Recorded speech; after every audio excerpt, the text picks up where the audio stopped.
Hello friends, आप सभी को नमस्कार। मैं हितेश कुमार एक बार फिर से आप सभी का ज्ञान कोश यूट्यूब चैनल में स्वागत करता हूं। आज है 22 फरवरी और 22 फरवरी से जितने भी करंट अफेयर्स बनेंगी वो हम आज की वीडियो में चर्चा करेंगे। इसका पीडीएफ आप सभी को ज्ञान कोश टेलीग्राम चैनल पर मिल जाएगा या ज्ञान कोश नाम से ही फेसबुक पेज है, आप लोग वहां से भी डाउनलोड कर सकते हैं। तो चलिए शुरू करते हैं आज की कुछ करंट अफेयर्स। बात करते हैं सबसे पहले प्रश्न की। तो पहला प्रश्न है कि टाइम 100 नेक्स्ट 2021 सूची में कितने भारतीयों को स्थान दिया गया है। तो यहां से पहला प्रश्न है जिसके 4 ऑप्शन आप लोगों के सामने हैं। यहां से देखिएगा कि जो टाइम्स की 100 नेक्स्ट 2021 की सूची हुई है उसमें भारत के 5 लोगों को स्थान दिया गया है। कौन है वे 5 लोग, उनके बारे में पूरी जानकारियां पढ़ते हैं। जैसे कि इस पत्रिका में जो भविष्य को आकार देने वाले 100 उभरते नेताओं की सूची जारी करी गई। ये 100 उभरते नेता है जिनकी सूची अब जारी करी गई है। बात कर लेते हैं कि इसमें इसका दूसरा संस्करण है और इसमें 5 भारतीयों के नाम जो है वो शामिल है। सबसे पहले कौन है? विजया गड्डे जो कि ट्विटर वकील है। दूसरे कौन है? ऋषि सुनक जो कि यूके के वित्त मंत्री हैं। तीसरे है अपूर्व मेहता जो कि इंस्टाकार्ट के संस्थापक और सीईओ हैं। चौथे नंबर पर आते हैं शिखा गुप्ता जो कि गेट अस पीपीई की कार्यकारी निदेशक और चिकित्सक है। 5वें नंबर पर है रोहन पावलूरी। तो ये 5 जो कि गैर कार्यकारी अब सोल्व के संस्थापक है। तो ये जानकारी हमें मिलती है कि जो ये टाइम मैगजीन है इसने अपने 100 नेक्स्ट 2021 की सूची जारी करी है। इसके बारे में भारतीयों को जिनमें स्थान दिया गया है उनके बारे में मैंने आप सभी के सामने चर्चा कर ली है। उसके बाद प्रश्न नंबर 2 आपकी स्क्रीन पे आता है कि प्रश्न नंबर 2 है कि राष्ट्र प्रथम 82 वर्षों की स्वर्णिम गाथा, ये एक पुस्तक है जिसका विमोचन किसके द्वारा किया गया है। तो इस पुस्तक का जो विमोचन है वो हमारे देश में अमित शाह के द्वारा किया गया है। अमित शाह जो कि केंद्रीय गृह मंत्री भी हैं, उनके द्वारा अब इस पुस्तक का विमोचन किया गया है। बात कर लेते हैं इसके बारे में।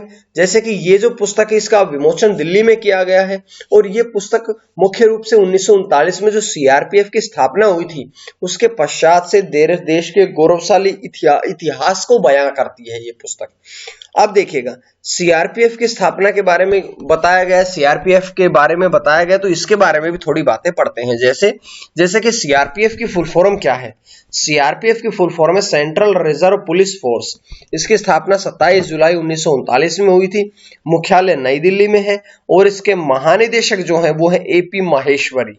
तो इस प्रकार से पूरी जानकारी हमने इस प्रश्न से पढ़ ली है। उसके बाद प्रश्न नंबर 3 आपकी स्क्रीन पे आता है कि किस शहर में कोविड-19 प्रसार को रोकने के लिए 24 घंटे तक कर्फ्यू लगाया गया है। 24 घंटे तक कर्फ्यू कौन से शहर में लगाया गया है। तो ये है महाराष्ट्र का पंढरपुर, यानी कि ऑप्शन ए आपका सही रहेगा। महाराष्ट्र राज्य में स्थित है ये शहर जिसके अंतर्गत 10 गांव जो है, इन 10 गांवों में कोविड-19 को रोकने के लिए इसके बारे में 10 गांवों में कर्फ्यू लगाया गया है 24 घंटे का। अब यहां से जानकारी आई है कि कारण क्या है। तो इसका कारण यह है कि कोविड-19 जो है इसकी वृद्धि दर के दोगुना होने के कारण ही अब ये कर्फ्यू लगाया गया है। बात कर लेते हैं कि ये जो निर्णय है ये पंढरपुर में माघ की यात्रा को देखते हुए लिया गया है, क्योंकि माघ महोत्सव भी अब मनाया जाएगा पंढरपुर में। तो इस बात को ध्यान में रखते हुए कोरोना वायरस के प्रचार प्रसार को कम करने के लिए ही इसका एक 24 घंटे का जो कर्फ्यू है ये लगाया गया है। अब ये महाराष्ट्र में लगाया गया है, तो महाराष्ट्र का गांव है पंढरपुर। तो महाराष्ट्र के बारे में थोड़ी बातें पढ़ लेते हैं। जैसे बात करें महाराष्ट्र की स्थापना कब हुई थी, तो महाराष्ट्र का गठन 1 मई 1960 में किया गया था और 1 मई को महाराष्ट्र दिवस के रूप में भी मनाया जाता है। बात कर लेते हैं कि राजधानियां कहाँ हैं। तो महाराष्ट्र की 2 राजधानियां हैं। जो गर्मियों की राजधानी है वो मुंबई और सर्दियों की राजधानी जो है वो है नागपुर। इसके बारे में बात करते हैं कि इसके जिले कितने हैं। तो महाराष्ट्र में 36 जिले हैं और महाराष्ट्र के राज्यपाल कौन है? भगत सिंह कोश्यारी। महाराष्ट्र के मुख्यमंत्री कौन है? शिवसेना प्रमुख उद्धव ठाकरे। और एक बड़ा इंपॉर्टेंट प्रश्न कि उप मुख्यमंत्री कौन है? तो अजीत पवार। उसके बाद बात कर लेते हैं अगले प्रश्न की। तो अगला प्रश्न आपकी स्क्रीन पे आता है कि विश्व प्रसिद्ध खजुराहो नृत्य महोत्सव का आयोजन किस राज्य में किया जाएगा। तो जो खजुराहो का जो विश्व प्रसिद्ध नृत्य महोत्सव है, इसका आयोजन जो है ये मध्य प्रदेश में किया जाएगा। मध्य प्रदेश से आप लोगों ने यहां से ये बात जानी थी कि खजुराहो के जो मंदिर हैं वो भी तो मध्य प्रदेश में पड़ते हैं, तो खजुराहो के मंदिर जो है वे मध्य प्रदेश में है और इसी बात को ध्यान में रखते हुए इनका जो आयोजन है ये भी मध्य प्रदेश में किया जाएगा। तो ये जानकारी मैंने आपको यहां से दी है। अब यहां से एक प्रश्न आगे भी और भी जानकारियां मिलती है कि इसका आयोजन कब से कब तक किया जाएगा। तो इसका जो आयोजन है ये 20 से 26 फरवरी यानी कि 7 दिवसीय इस नृत्य महोत्सव का आयोजन मध्य प्रदेश में किया जाएगा। इस वर्ष इसका 47वां संस्करण है। इसका उद्घाटन किसके द्वारा किया गया? तो इसका उद्घाटन जो है वो मध्य प्रदेश के सांस्कृतिक और पर्यटन मंत्री उषा ठाकुर के द्वारा किया गया है। तो ये जानकारी हमने यहां से पढ़ ली है। उसके बाद बढ़ते हैं प्रश्न नंबर 5 की तरफ कि औद्योगिक विकास के लिए नई केंद्रीय क्षेत्र योजना की घोषणा की गई है। तो ये घोषणा कहां पर की गई है? ये घोषणा करी गई है जम्मू कश्मीर में। जम्मू कश्मीर में ये घोषणा करी गई है, यानी कि आपका जो ऑप्शन बी है वो इसका यहां से सही रहेगा। बात कर लेते हैं जम्मू कश्मीर के बारे में कि इस योजना का मुख्य परिव्यय खर्चा कितना होगा। तो 28,400 करोड़ रुपए जो है वो इसका पूरा खर्चा होगा। ये योजना 1 अप्रैल 2021 से लेकर के 31 मार्च 2027 तक लागू रहेगी। इसका उद्देश्य क्या है? तो इसका उद्देश्य कि जम्मू कश्मीर में रोजगार को उत्पन्न करना, जम्मू कश्मीर राज्य में रोजगार को उत्पन्न करना ही इसका मुख्य उद्देश्य है। अब देखिएगा जम्मू कश्मीर के बारे में थोड़ी बातें पढ़ते हैं। जम्मू कश्मीर केंद्र शासित प्रदेश है। कब बना था? तो बड़ा इंपॉर्टेंट प्रश्न आता है कि 31 अक्टूबर 2019 को।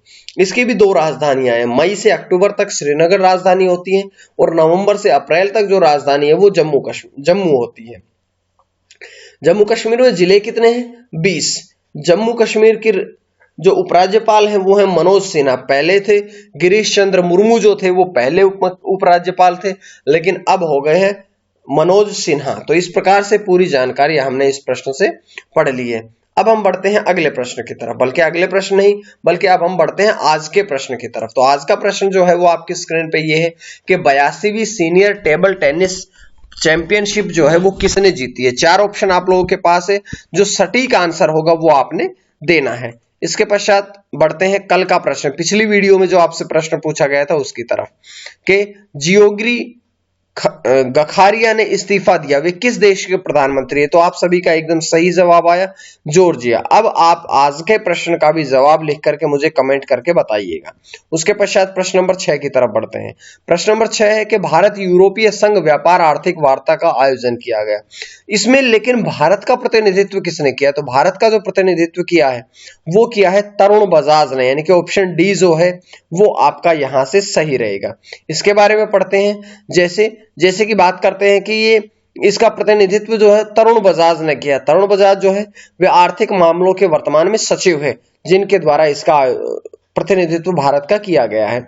अब यूरोपीय संघ का प्रतिनिधित्व किसने किया? तो मार्टिन बेरवे ने इसका प्रतिनिधित्व किया है। अब ये कॉन्फ्रेंस का 11वां संस्करण है। 11वां संस्करण जो है वो इस वर्ष में आयोजित किया गया है। उसके पश्चात प्रश्न नंबर 7 आपकी स्क्रीन पे आता है कि प्रधानमंत्री संवाद कार्यक्रम परीक्षा पर चर्चा, प्रधानमंत्री संवाद कार्यक्रम परीक्षा पर चर्चा जो है इसके आयोजन की घोषणा करी गई। तो ये घोषणा जो है वो किसके द्वारा करी गई है? तो ध्यान रखिएगा, मैं घोषणा की बात कर रहा हूं और घोषणा की अगर हम बात करें तो रमेश पोखरियाल निशंक, ऑप्शन सी, भारत के शिक्षा मंत्री रमेश पोखरियाल निशंक ने इसके आयोजन की घोषणा करी है। अब इसका आयोजन जो है वो मार्च में होगा और इस कार्यक्रम के माध्यम से हमारे देश के प्रधानमंत्री जो हैं वे आगामी परीक्षाओं के संबंध में छात्रों से, स्कूल के छात्रों से, शिक्षकों से, अभिभावकों के साथ में विचार मंथन भी करेंगे। तो ये जानकारी हमने यहां से पढ़ ली है। उसके बाद बढ़ते हैं अगले प्रश्न की तरफ। अगला प्रश्न यानी कि प्रश्न नंबर आज अब आपका होगा 8वां प्रश्न ये है कि बेंगलुरु में जन औषधि केंद्र का उद्घाटन जो है ये किसके द्वारा किया गया है। तो 4 ऑप्शन आप लोगों के पास है। यहां से डीवी सदानंद गौड़ा जो है उनके द्वारा अब बेंगलुरु में जन औषधि केंद्र का उद्घाटन किया गया है। अब बात कर लेते हैं इस प्रश्न के बारे में थोड़ी और जानकारी है। जैसे कि सदानंद गौड़ा कौन है? वे केंद्रीय रसायन और उर्वरक मंत्री हैं। इसके द्वारा देश के सभी सरकारी अस्पतालों में आम लोगों के लिए सस्ती जेनेरिक दवाएं उपलब्ध करी जाएगी। जेनेरिक दवाएं जो है वो अंग्रेजी दवाओं से सस्ती होती है और वे कम से कम भी रहेगा तो आप बीमार व्यक्तियों को 70 से 80% तक प्रॉफिट रहेगा। इसमें दवाओं की कीमत इतनी कम हो जाएगी। अब बात करते हैं कि देश भर में 7,500 जन औषधि केंद्र हैं।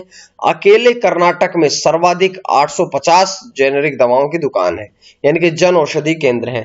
अब इसके साथ साथ डॉक्टरों को भी ये सलाह दी जाएगी कि भाई जेनेरिक दवाओं का प्रयोग करने की ज्यादा से ज्यादा सलाह दी जाए। तो ये जानकारी हमें यहां से मिली। उसके पश्चात 9वां प्रश्न है कि गुवाहाटी में किसानों को कृषि मशीनरी किसके द्वारा वितरित करी गई? तो किसानों को कृषि मशीनरी जो है ये नरेंद्र सिंह तोमर, यानी कि ऑप्शन ए जो है वो आपका सही रहेगा। नरेंद्र सिंह तोमर ने ये घोषणा करी है, जो कि भारत के कृषि मंत्री भी हैं।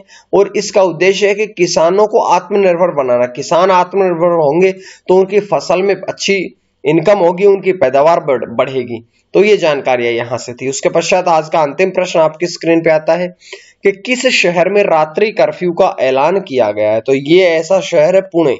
पुणे भारत का अब ऐसा शहर बना है जिसमें कि रात्रि कर्फ्यू का ऐलान कर दिया गया है। इसमें बात करते हैं कि कब से कब तक होगा, तो 22 से 28 फरवरी तक रात्रि कर्फ्यू चलता रहेगा। इसकी घोषणा पुणे के डिविजनल कमिश्नर सौरभ राव ने करी है।